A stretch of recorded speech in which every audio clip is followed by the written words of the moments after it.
ఇంకా మనకి ఇది చిన్న విషయంలో ఏమవుతుంది అని అన్నాం. కానీ చిన్న విషయం అంటే ఇప్పుడు ఇది ఒక చిన్న విషయం కదా. అండ్ నిన్న యష్మి దగ్గర పోయి నా విషయం పోయి యష్మి దగ్గర మాట్లాడాడు.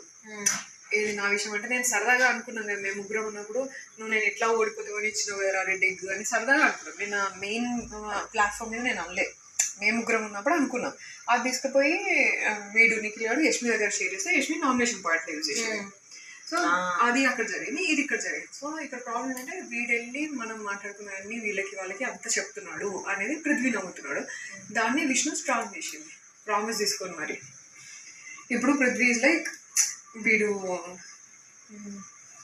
నమ్మేటట్లేదు. ఏం మాట్లాడింది ఫస్ట్ ఆఫ్ ఆల్ అన్నయ్య జస్ట్ ఆయన హార్ట్లో అంటే నా గురించి ఈ give me a very good advice అంతే. అంతే అయింది. అసలు ఫీలింగ్ బ్యాడ్, ఈజ్ హర్ట్ ఇవన్నీ చెప్పలేదు. అది ఎక్స్పెక్ట్ చేశాడు అంతే. కానీ నువ్వు ఇప్పుడు రాంగ్ ప్రూవ్ చేయాలి. నువ్వు నీకు ఈ సేవింగ్ అయ్యావంటే గట్టిగా గట్టిగా కనిపించి.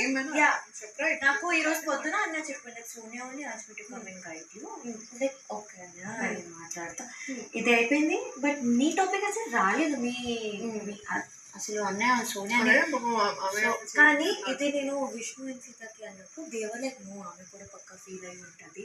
నేను చెప్పినా మీరు అలా మీరు అదే ఆలోచిస్తున్నారు కాబట్టి తప్పు అని ఇలా ఫీల్ చేస్తున్నారు. కానీ అది కాదు. అసలు నాకు తెలుసు నేను ఆమెతో ఎలా ఉంటానో అది మన ఇద్దరికి మాత్రమే తెలుసు. ఇదుండు అలా చెప్పినా. కానీ అదే కొంతమందికి ఉన్న పర్స్పెక్టివ్ వల్ల వాళ్ళు ఇదే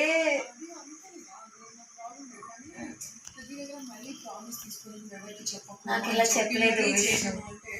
అంత పెద్ద విషయం వాడు ట్రస్ట్ బ్రేక్ చేసుకుంటున్నాడు. నేను విష్ణుకి అడిగిన నాకు ఇలా డౌట్ ఇలా తను ఏడవ కానీ నాకు వచ్చింది అమ్మో ఇది ఏం చెప్పింది నువ్వు నేను చెప్పిన అరే